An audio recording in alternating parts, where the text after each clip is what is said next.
welcome in my friend, the host of OverDrive on TSN Radio in Toronto, Mr. Bryan Hayes. Bryan, I thought you said something so fascinating Friday after the Leafs blew that game against the Blackhawks. You said on your show the Leafs were, quote, not a serious team. Not a serious team. And then they followed up that with a loss to the Pittsburgh Penguins, a team not currently in playoff position. And everybody in Leaf Nation is going crazy about this defense, Bryan. They're very upset at Brad Treliving. How are you feeling about this team as they cling to the playoff spot with a red-hot Panthers team coming into town on Tuesday? Well, as I said the other day, Jay, I'm feeling as if they're not a serious team. Right? I'm kind of stealing something here from Succession. Any Succession fans out there? I'm going old school Logan Roy here. But yeah, I think you got a scenario here where the Leafs are doing what they've done in the past, early in the season, 15, 20, 25 games into the season, where for whatever reason they play sloppy hockey.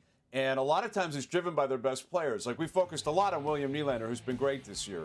John Tavares has been very good this year. But Mitch Marner has had another slow start. He had a very similar start last year. He personifies this team in many ways with the energy he brings. He plays in every situation, 5-on-5, power play, penalty kill, etc. He's not had a great start.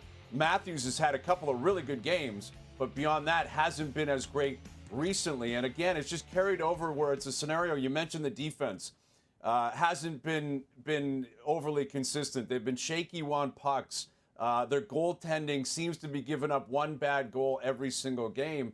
And when they're playing teams like Chicago on Friday, who's a terrible team, the Blackhawks are terrible this year. They've been terrible for years, and they're getting beat up, it seems like, by almost everyone in the league. The Leafs are up 3-1 in their building. Yep. The Blackhawks are waiting to go to sleep. They want that game to come to an end, but the Leafs end up going to sleep. They allow Chicago to get back in it, and the Leafs end up costing themselves a point. So at this point, it's very similar to years past, which I think is frustrating for Leaf fans because you would think by now, being a mature team, having as much talent as they have, they would find a way to avoid these slow starts. And the Eastern Conference is the superior conference. It's got a lot of good teams in it. The Atlantic Division's a really good division. You mentioned the Panthers who are in here on Tuesday night. They're a serious team right now. Boston's a serious team.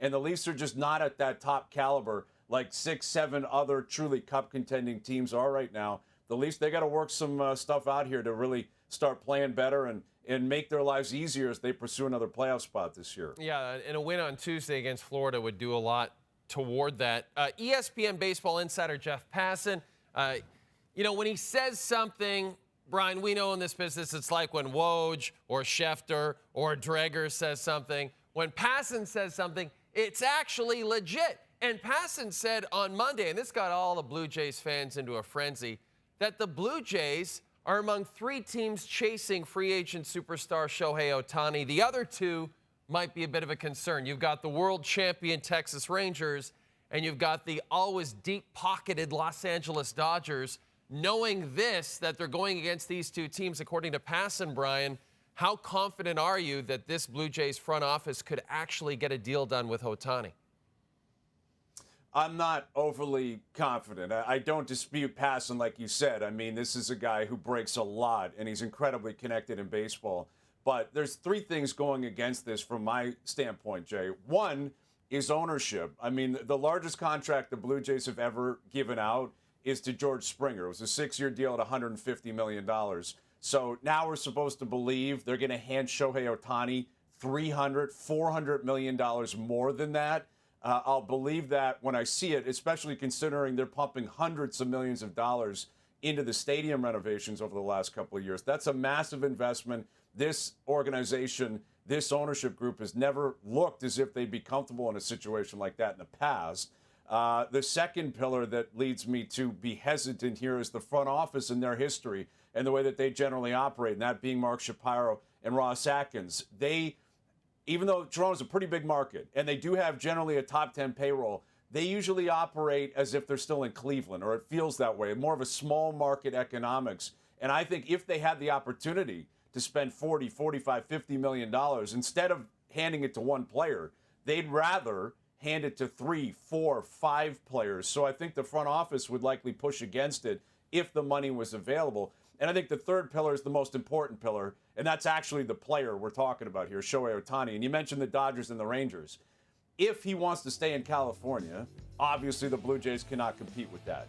If he wants to go to a winning team, the Jays can make a pitch, right? The Jays have been a competitive team for years now, but they have not won a World Series like the Rangers just did, and they are nowhere near as competitive and as deep as the Dodgers are.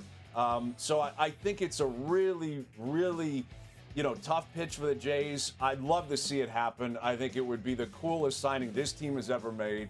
It would make an impact throughout the country. It would truly be one of the great sporting moments in terms of an off-season maneuver, I think, in Canadian sports history. But I'm not holding my breath. I don't see it happening. How about the Toronto Raptors, Brian? I cannot figure this team out. They're on the outside of the play-in. They're at 8-9. They're kind of stuck in that win 1, lose 2, win 2, lose 1 type of position. And yet they have players on this team, Brian, that other teams clearly covet. Your OG Anunobis are mentioned in every trade rumor you ever hear coming out of the NBA. Do you think that this team should finally just tear it down, trade some of these assets and rebuild? Or do you trust Masai and this current Raptors regime in that they know what they're doing in assembling these players like Scotty Barnes and Pascal and OG? And do you trust them to make the decisions that are going to make this team competitive again? Well, I trust that they realize what they have in Scotty Barnes. And Scotty Barnes is going to be the key that will unlock whatever future success they're going to have. And I'm sure Masai Ujiri and Bobby Webster are well aware of that. Where the decision comes in is what they do with Siakam and Anunoby, right? Every other player on the roster can come and go. That includes Jakob Poeltl, who they just acquired and signed. They can move off him at some point if they want to. Gary Trent Jr. if they want to. Precious Achiuwa, Chris Boucher, etc. But Barnes is here, and Barnes is here to stay. The question is, do you think you can build a winning team around him in the next year or two, or is it going to be 3 to 5 years? If it's 3 to 5 years, you're definitely moving off Siakam. There's no point in re-signing him. Now, they may have waited too long to actually unload him, Jay, which would be the concern, because they ran into that with Kyle Lowry, and they ran into it with Fred VanVleet. And if they do it again with Siakam, that's inexcusable. I mean, there's no reason for them to find themselves in that position. But if they feel like Scotty Barnes, who's had a great year, is just going to keep improving and improving and improving and has a chance at really being like a top 15 player in the league in the next 12 to 18 months, then I would certainly keep OG Anunoby. And I think you think about finding a way to re-sign Siakam, and then you got to find a way to get really creative beyond that, right? You're going to have to put other assets on the board. You've got to find another stud, at least a bench that is more manageable and more productive than what they have.